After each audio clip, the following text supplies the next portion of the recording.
You've seen our next guest in hit films like Jumping the Broom, Fast and the Furious 6, and This Christmas. And now, thankfully, he's here with us. Calm down, Lola, calm down. I'm sorry, what? Right. Well, joining us to talk about his acting career and his new grown and sexy partnership with Procter Gamble is Laz Alonso. Hey, How you doing? welcome How's to the show, everybody brother. doing? Good. Thanks. Thanks for having me, by the way. First of all, we have to talk about the jacket. Members only. I had to take it back. I had to take it back. Where Throwback. did you find that? I know. It's It was a amazing. hard find. It was a hard find. I wish I could say it was the original that I had back in the day, but you know, it's a throwback. I had to rock it today.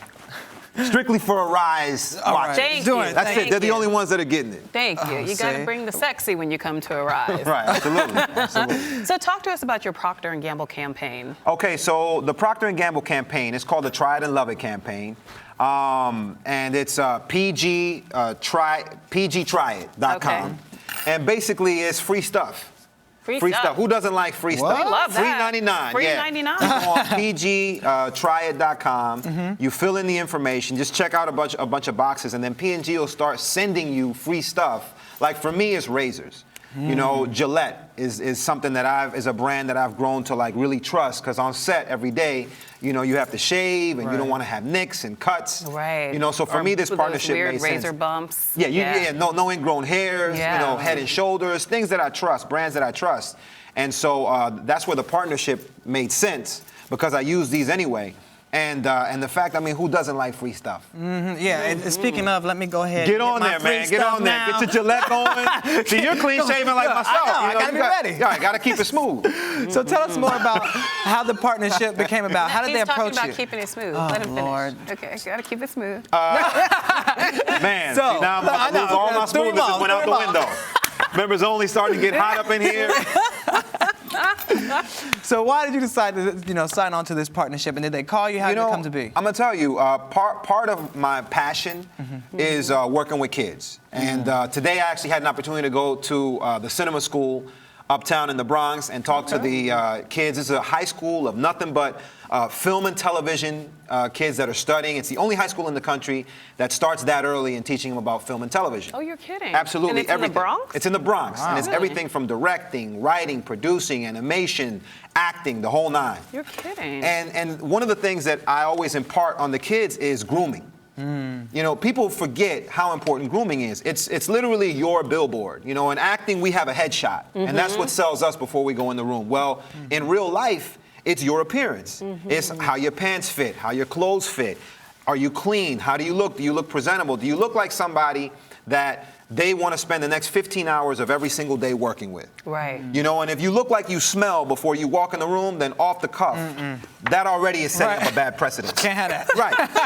So, when P&G found out about how a good portion of what I discuss when I talk to kids, apart from staying in school and, focusing on the future and thinking of, your long-term plans versus your short-term gains, they thought this was a good match, because I'm already talking about grooming and skin care and all that stuff in my whole thing. So what are your grooming rituals? Because I see the manicures tight, you Yeah. smell good, face is... With me, it's just about common sense. If whatever I expect, in my lady, I got to be able to give it to her as well. So I work out. I try to eat as healthy as possible, and keep my hair right, my teeth right, everything, just clean. It's just all about being clean. So what's the one? You can usually smell yourself before Yeah, someone true. else smells you, right? I hope so. You're paying attention. So, right. I would hope so. Right. I stopped you in your tracks. Yeah, you got the gas face now. You're like, no. But the whole thing is about common sense and just, self-maintenance. Okay, so what's one thing you must do before hitting the red carpet? What's your grooming thing you got to do? I tend to have, the whole T-zone thing. Black folk, our faces, that's why black don't crack. It's because we produce a little more oil. Right. So, I always have to make sure that my face is not too shiny. I like the natural glow, but I'm not trying to give them, Crisco. Yeah. Well, no, we don't Natural like that. glow over Crisco. Natural like glow that. over Crisco. That's it. Got it. Like that? I like that. I like it all. Speaking of the red carpet, we always see you on the red carpet. You're doing your thing in the movies and TV and everything. But is it true that before acting, you were actually on Wall Street as working at an investment banking firm? Yeah, I went to Howard University. I studied business. I worked on Wall Street for a couple of years, and then for a couple of years after that, I also had my own marketing agency. So Really? it really prepared me for this business because I was able to understand the business from a business angle. You know, a lot of times the person that gets the job may not necessarily be the most talented person or the best person for the job, but they have a bigger name or they have a bigger name overseas and they'll help get the movie in more theaters. So it made sense. And when you can depersonalize this business, then you're not as attached to disappointments. Because in this business, I mean, the truth is you don't get roles more than the roles that you get. For every one role you get, you probably missed out on like, 5 to 10 roles. Is there one role that you wanted that you didn't get?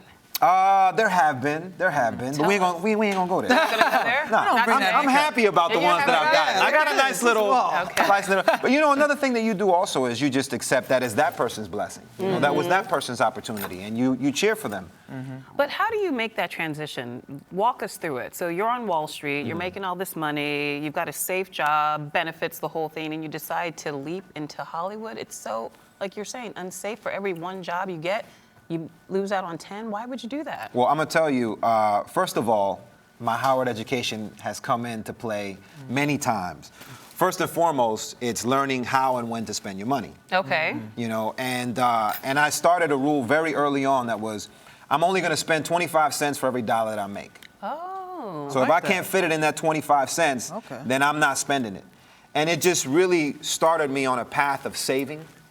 And through that, I've been able to, invest and purchase my mother a home and do things that a lot of times you may not necessarily be able to do if you go buy the Bentley early, first check. Right. You start, flossing, but that's, that ends up putting you in the hole later on down the line. You see that a lot in Hollywood. So, having a finance and marketing background did help me as far as, investing my money and living responsibly. And it also helped me as far as marketing myself, knowing how to put myself out there and promote myself and put myself in the best possible light, picking roles. I did mention earlier that you don't get certain roles, but there are a lot of roles that I've turned down that I just didn't feel were going to be good for my brand or it was going to cannibalize my audience. It's something that my audience wouldn't like to see me in. And that's also helped me make the right business decisions too when it comes to deciding what I'm going to align myself with. So what do you think was your big break? Well, definitely Avatar. But I feel like I've had a lot of breaks along the years. I don't feel like I've had one big, humongous break. I hope that I can come back here one day and say this was my big break, and I'm nominated for an Oscar or something. But is that the goal? Oh, I mean, absolutely. I would love to put something out worthy enough of being nominated. But I mean, working with Spike Lee was a dream of mine, and I got to do that with Miracle at St. Anna. The movie Jarhead, was the first movie, the theatrical release that I got, and it was during Jamie's Oscar year, so that was really gratifying to see that transition. And even as far back as BET, I mean, that was something that I was on live TV every single day. And seeing that red light go on, just really gets you in the zone, and you're used to improvising, and things go wrong, teleprompters go out, and you just have to, speak off the cuff, working with a IFB, little things like that help just develop different muscles and skills that I think overall made me very comfortable in front of the camera. So I credit everything I've done. Can we talk about Jumping the Broom? Yes. Uh-oh. I need a Surely. sequel. Yes. And I know you already have the blueprint for what it should look like, right? Absolutely. I've been pitching very, very heavily to Sony and Columbia. Devon Franklin, who's Megan Good's husband. Right, He was the executive on Jumping the Broom. Oh, I didn't realize Oh, that. yeah, absolutely, Okay. absolutely. Back then, they weren't married, though. Oh, they were just dating. They had just met, I think. They had met before, but I think it started after. It was post Jumping the Broom. Post Jumping the Broom. Yeah. Okay. So I'm hoping that Megan has some influence as well in part 2 being made. So how would it go? Hint, hint. How would part 2 go in your eyes? Part 2, okay. Paula Patton is pregnant. Okay. Now the film instead And of it's taking your place, baby. it's obviously I'm Let's hope married. so. Oh, hey. The twist of the I don't movie. know. Hey, she was celibate until we got married. Yeah, Okay. I know, but she might have got turned out. No. Okay. Well, that's my job, eh? Oh, that's true. You're right. Very I got good the point. members only All jacket. right. You do. Members only. You do Okay. have the members Continue. only jacket. All right. And All matter of fact, I saw Robin Thicke wearing a members only jacket too, by the way. You did Yeah, not. yeah. Oh. Not at the same time, but the lady has good taste. She does have good taste. And the movie takes place in Brooklyn. Okay. Okay. Your and hometown. not in Manhattan. Right. So now it's up to Loretta Devine and Mike Epps to show us their world. That would be hilarious. Out of control. I want Can to you see imagine that. in BK? I'm ready to see it already. Out of control. Sign And me then up. Jay-Z can make a cameo? He can make a cameo Right. and go to a Brooklyn Nets game, and we That's have funny. Angela I like Bassett and all the bougie Martha's Vineyard-isms in Brooklyn, right in the neighborhood in Brooklyn. Oh, that's Okay, so great. in that movie you're married, but what about in real life? Everybody out there wants to know, do you have a leading lady? You know, I've gone in and out of leading ladies. Look at Lola. I know, She wants I know. the inside scoop. She's like, I know, For I know. I'm married. For my friends. You know, Yeah, people, my single I'm single. I'm single. You know, people Are you always ready come to me. mingle? Oh, absolutely, absolutely. Okay. People always come to me for advice, and I tell them, you know, the only advice don't come to me for is relationship advice, because I'm still trying to figure it out. Really? Okay. You know, no, I mean, I can honestly say that all the women that I've dated have been blessings in my life, and I'm still friends with them. That's nice. You know, but you know, my broom is in the corner. It's getting dusty. It's getting dusty. It needs to get jumped over. So if you have some sexy friends, or somebody in what's the mind, perfect lady then? What's the perfect lady look like? You know What is she what? like? You know what? To me, it's just a gut instinct. It's a feeling. When I know that it's there, boom! It just. I like to be like knocked over the head. Okay. And just all in. So tell the ladies One of what the- you're like then. When you're not on the big screen, what's the real Laz like? Man, you know the real Laz Alonso when I'm not in Hollywood mode. I'm pretty boring. Really? Yeah, I like to go grocery shopping, go work out, walk the dog. You know, I just like to be as regular and as everyday life as possible. Wait, you're Cuban, right? My family originated, they immigrated from Cuba. Okay. Yeah, absolutely. I've never met a boring Cuban. Oh, at no. all. I'm trying to contain it right now. I'm trying to keep it real thin. So did you grow It's up a eating family Cuban show. food? Oh, yeah, absolutely. Absolutely. Arroz con Making pollo, Cuban all of coffee, that, the whole Cuban nine. coffee, the Smoking whole- my Cuban cigars every now and then. Can you speak Spanish? Absolutely, 100%. ¿Tú hablas español? Claro que sí. Yo me crié en la casa hablando español. Whoa, he sounds legit. That's Keep going. ¿Quieres que te enseñe?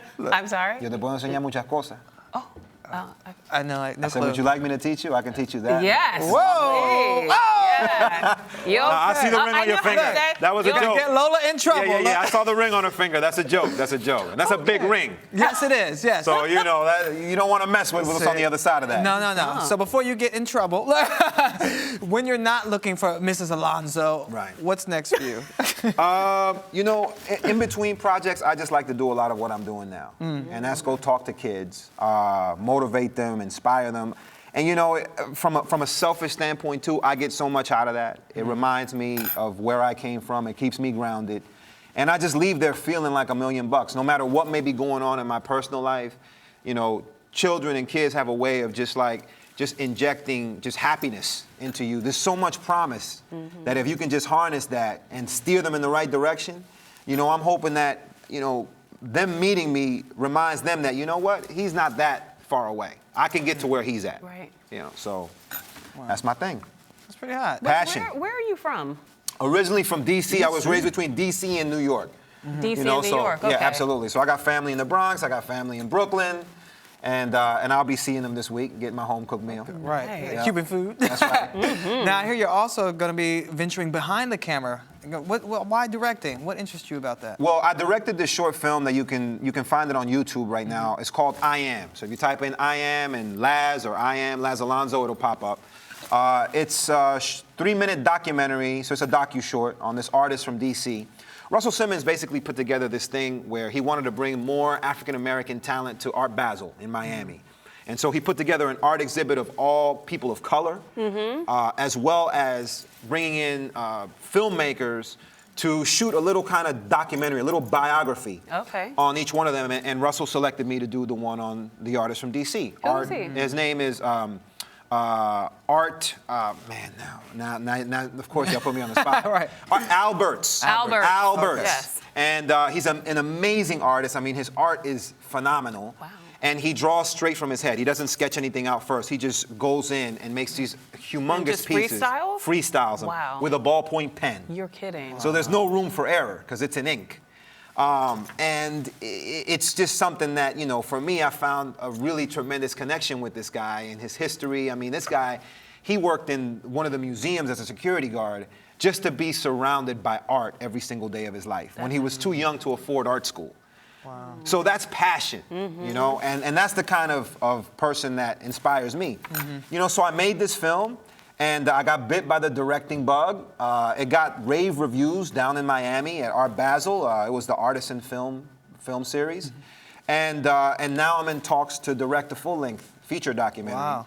So you know, good things are coming. Wow. Yeah. Wow, busy man, busy man. Yeah. Right. We'll check you out on I Am, and we'll also go to pgtryit.com to get all of our free items from Free stuff. Procter Gamble. Free goodies. Free goodies. All right, we appreciate your time. and Thank joining you us so here. much for for having being me. here. My You were pleasure. great. Thank you. I had a good time. We'll let them continue talking Yeah, while we say thanks for watching Arise Entertainment 360. We'll be right back. Thank you for being